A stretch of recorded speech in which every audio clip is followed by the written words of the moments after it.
글로벌비트 시작합니다. 우리가 쉬어가는 사이에 글로벌 증시가 다시 한번 탄력을 받아주고 있습니다. 간밤 미국 증시도 그랬는데요. 우리가 쉬어갔던 사이에 어떤 종목들이 크게 움직였는지 체린 앵커와 함께 특징주 먼저 살펴보시죠. 네, 지난 금요일 미국의 4월 고용보고서가 발표가 됐고 여기에서 고용시장이 좀 둔화하고 있다라는 시그널이 감지가 되면서 금리 인하에 대한 기대감이 다시금 살아나고 있습니다. 이 점이 오늘 시장 상승의 보탬이 됐는데요. 지수 마감가부터 바로 확인을 해보도록 하겠습니다. 3대 지수가 일제히 이렇게 상승권에서 거래를 마치는 모습이었습니다. 장중에 하마스가 휴전안을 수용했다라는 소식이 전해지면서 이렇게 오후 들어서 상승폭을 좀 확대해 나가는 양상이 나타나기도 했고요. 오늘 3대 지수 가운데는 나스닥 지수가 1.2% 가까운 상승으로 가장 탄력적인 움직임을 보여줬습니다. 지난주 FOMC가 끝난 이후로 3대 지수가 이렇게 3일 연속 오름세를 나타내고 있다라는 부분도 특징이 되겠습니다. 섹터별 흐름도 확인해 보도록 하겠습니다. 오늘은 이 마지막 부동산과 경기 방어주 두 개 섹터는 장중 내내 하락권에서 움직이기도 했는데요. 막판에 이렇게 상승으로 전환이 됐습니다. 그만큼 시장 막판까지 탄력이 조금씩 더 확대가 되는 모습이 나타났는데요. 가장 아웃퍼폼했던 섹터로는 기술주, 금융주, 산업주 그리고 커뮤니케이션 섹터를 꼽아볼 수가 있겠습니다.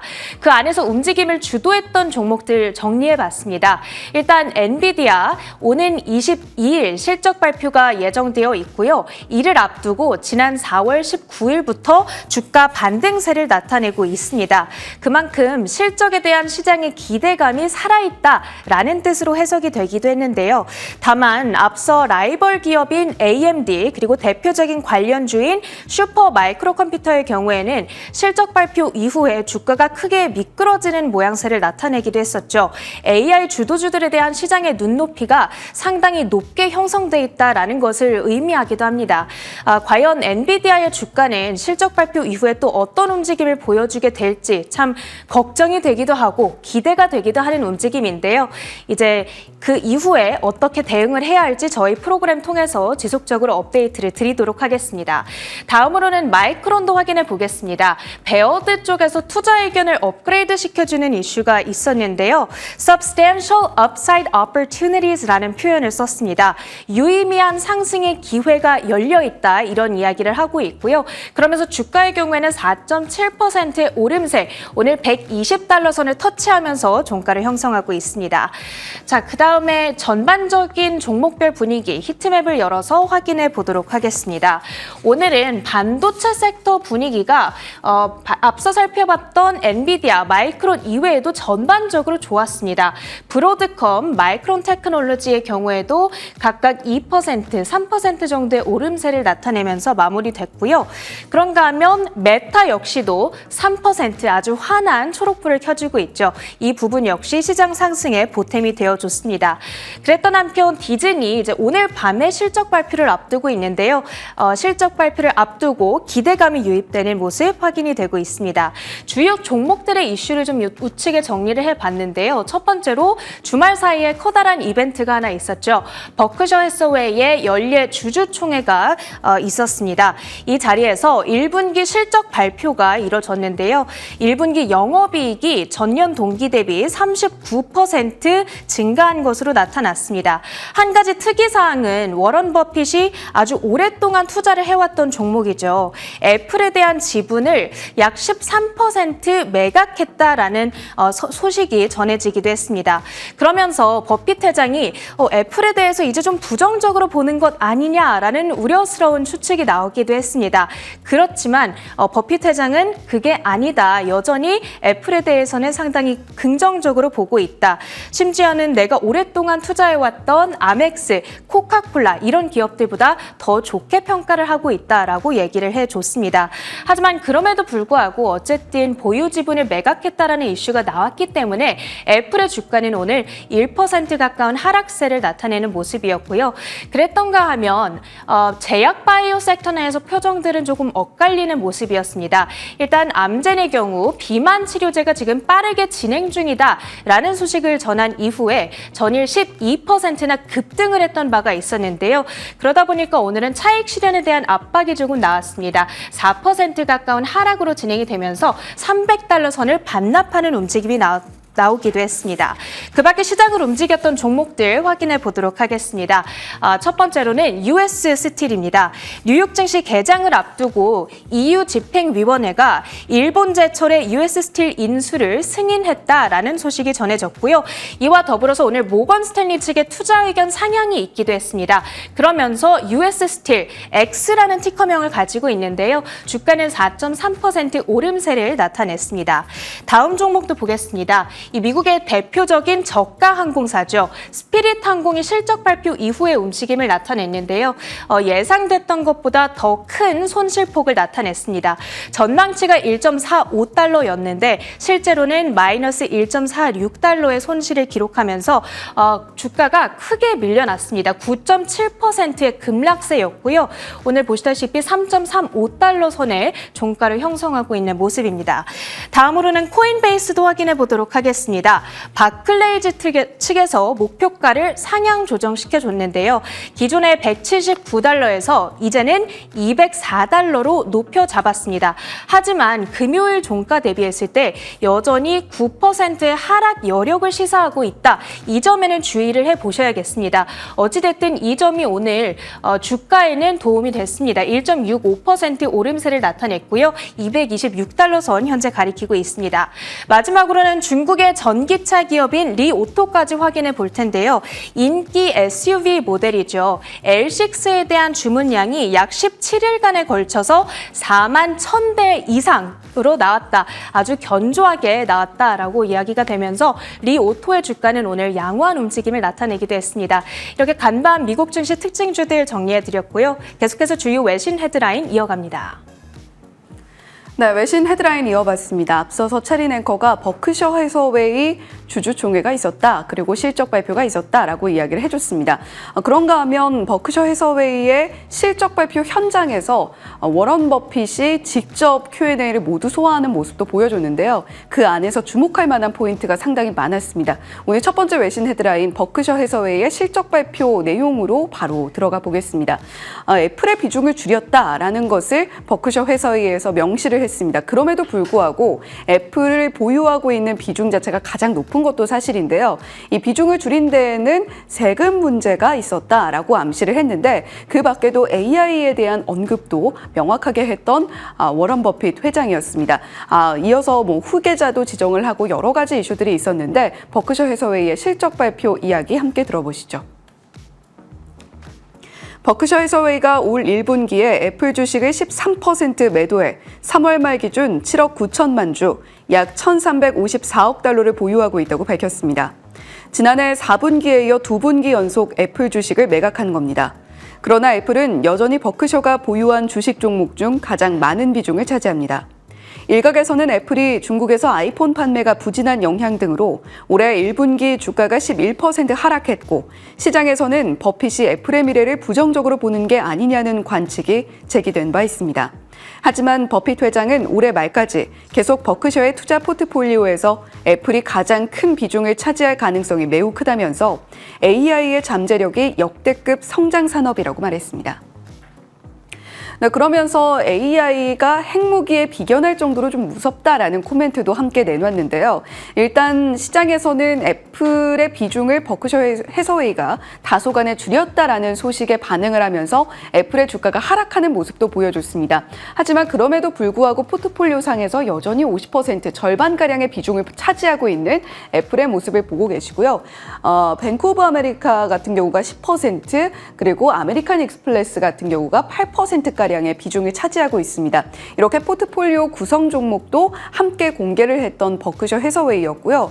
주목할 만한 점은 애플이 그 사이에 또 하나의 포인트를 발표를 했다라는 겁니다. 애플은 계속해서 삼성이나 화웨이와 같은 이런 프리미엄 폰과 비슷하게 폴더블 폰을 준비를 하고 있는데요. 폴더블 힌지에 있어서 새 특허 출원을 했다라는 소식이 들려왔습니다. 그만큼 애플의 폴더블 폰 출시가 임박한 것이 아니냐라는 관측도 함께 나오고 있으니까요. 이 부분까지 함께 주목을 해보시면 좋겠습니다. 두 번째 헤드라인으로 이어가 보겠습니다. 팔란티어가 실적을 발표를 했는데요. 시간외에서 장중 시간외 한때 9%까지도 하락을 하다가 다시 3%대 하락으로 낙폭을 좀 줄여나가는 모습을 보여줬습니다. 일단은 팔란티어 같은 경우는 그동안 정부 사업을 주로 해오다가 상업 부문의 매출을 늘려나가기 위해 애를 쓰고 있는데요. 상업 부문이 68%가량 성장세를 보이고 있다라는 소식이 시간 외에 한때 급락했던 모습을 점차적으로 만회해주고 있는 걸로 풀이가 됩니다. 팔란티어의 실적 발표 내용 함께 살펴보시죠. 실적 발표를 앞두고 8% 급등했던 월가의 대표적 생성형 인공지능 AI 수혜주 팔란티어가 장 마감 직후 실적 발표에서 실망스러운 가이던스를 발표하자 시간외에서 9% 정도 급락했다가 다시 3%대 낙폭을 보이고 있습니다. 팔란티어는 장 마감 후 실적 발표에서 지난 분기 매출이 6억 3,400억 달러라고 밝혔습니다. 이는 시장의 예상치 6억 2,500만 달러를 상회한 겁니다. 주당 순이익은 8센트로 시장의 예상과 동일했습니다. 그러나 다음 분기 전망이 시장의 예상에 미치지 못했습니다. 팔란티어는 다음 분기 매출 전망을 6억 4,900만 달러에서 6억 5,300만 달러로 제시했지만 시장은 6억 5,300만 달러를 예상한 바 있습니다. 네, 이렇게 팔란티어의 실적 발표 내용 보고 계신데요. 일단 매출이 전년 동기 대비 21%가량 성장하는 모습을 보여줬고 주당 순이익은 거의 인라인 수준에 머무르는 모습을 보여줬습니다. 2분기 매출 전망과 연간 매출 전망이 조금 아쉽기는 했습니다만 중요한 것은 시간 외에서 계속해서 발표를 하면서 상업 부문 매출이 68%가량 조정을 하더라도 한 40%가량 상승세를 보여주고 있다는 모습에 시간 외 낙폭을 굉장히 크게 가져갔던 것에 비해서 상당히 만회를 하고 있는 것으로 풀이가 되고요. 팔란티어 소식뿐만이 아니라 우리가 AI 관련해서 또 하나의 업데이트를 좀 주목을 해봐야 되겠습니다. 다음 화면 보시면 마이크로소프트가 주말 사이에 또 하나의 AI 관련한 이벤트를 언급을 했고요. 웨드부시의 댄 아이브스는 3월에 팔란티어에 대한 목표가를 35달러 선에서 제시를 한 바가 있습니다. 이번 실적 발표에서도 상업 부문의 성장성이 굉장히 중요하다라고 이야기를 했는데 그런 부분에 시장이 반응을 하고 있는 것으로 풀이가 되고요. 마이크로소프트 관련 기사 헤드 함께 보시죠. 마이크로소프트가 오픈 AI의 챗 GPT에 대적할 만한 새로운 생성형 인공지능 관련해서 출시를 준비를 하고 있다. 마이크로소프트는 물론 오픈 AI에 상당한 지분을 가지고 있습니다만 이번 실적 시즌을 통해서 생성형 AI, 특히 AI 소프트웨어 분야의 새로운 서비스들을 아마존도 그렇고 구글, 알파벳도 그렇고 상당히 많은 기업들이 언급을 했습니다. 이에 대항할 만한 새로운 서비스 우리가 또 기대를 해보는 것도 좋겠습니다. 자, 세 번째 기사로 이어가 보겠습니다. 지난 금요일이었죠. 미국의 고용 시장을 가늠할 수 있는 미국의 고용 보고서가 발간이 됐습니다. 이걸 살펴보니까 시장의 예상치보다 훨씬 더 좋지 않은 모습, 그러니까 금리 인하의 측면에서는 상당히 긍정적으로 받아들일 수 있는 부분이 포착이 됐는데요. 건설과 레저 부문의 부진이 살펴볼 수가 있었고 17만 5천 건 가량의 증가세를 나타냈습니다. 고용 보고서 자세한 내용 함께 들여다보시죠. 고용시장 둔화 지표가 투심을 자극하고 있습니다. 지난 3일 미 노동부가 발표한 4월 고용보고서에 따르면 비농업 일자리는 전월 대비 17만 5천 건 증가했습니다. 다우존스가 집계한 전문가 전망치 24만 건을 큰 폭으로 하회한 수준입니다. 실업률은 3.9%로 전월 대비 0.1%포인트 올랐고 주간 임금 상승률은 전월 대비 0.2%로 둔화됐습니다. 코메리카 뱅크의 수석 이코노미스트인 빌 애덤스는 연준이 여전히 금리를 제약적인 수준에서 유지하고 있어 미 경제가 연착륙했다고 선언하기에는 다소 이른 감이 있다면서도 4월 고용보고서는 목적지로 가는 길을 명확히 하는 데 도움이 된다고 분석했습니다. 고용보고서 현황을 그래프로 함께 보시면 지금 계속해서 고용시장이 완만한 둔화세를 보여주고 있습니다. 고용시장이 급격하게 둔화가 된다라고 한다면 다시 한번 침체에 대한 고려를 할 수도 있겠으나 이러한 완만한 둔화세를 보인다라는 것은 우리가 안정적으로 금리 인하까지 가는 길을 보여준다라고도 해석을 해볼 수가 있겠죠. 다음 장을 살펴보시면 임금 증가율이 3.9% 그리고 실업률에 있어서는 시장 예상치보다 조금 더 높게 미국인들이 실업을 한다라는 것에 우리가 기뻐하는 것이 좀 미안하긴 합니다만 그럼에도 불구하고 계속해서 연준이 뜨거운 고용시장이 문제다라고 언급을 했던 만큼 이렇게 식어가는 고용시장이 반증되고 있다는 것이 시장의 랠리에 불을 지펴주고 있습니다. 이런 고용의 추세가 계속해서 이어질 수 있을지 이번 달에도 한번 지켜보시는 것이 좋겠고요. 마지막으로 유가, 금 가격, 비트코인까지 이어서 살펴보겠습니다. 이번 주말 사이에 상당히 많은 이슈들이 있었습니다. 특히 이스라엘과 하마스 간의 긴장이 다시 고조가 되고 있는데요. 이스라엘이 거의 휴전 협상까지 가는 듯 하다가 거절하고 있다는 소식이 계속해서 들려오고 있습니다. 이에 따라서 WTI 원유 선물 0.5%가량 소폭 상승하는 모습 보여주고 있고요. 78달러 선에서 거래에 마치는 모습도 보여줬습니다. 비트코인과 이더리움 가격 나란히 1%대 낙폭 보이면서 비트코인은 63,000달러 선에서 거래가 되고 있는 모습 확인이 되고 있고요. 금과 은, 구리값이 나란히 랠리를 펼치고 있습니다. 특히 최근 들어서 구리 가격의 상승세가 무서운데 간밤에도 1.57%가량 오름세를 보여줬고요. 금 가격보다 은 가격이 3.42%가량 오르면서 보다 탄력적으로 움직임 나타내고 있는 부분까지 오늘 투자에 참고해 보시면 좋겠습니다. 지금까지 글로벌 비트 전해드렸습니다.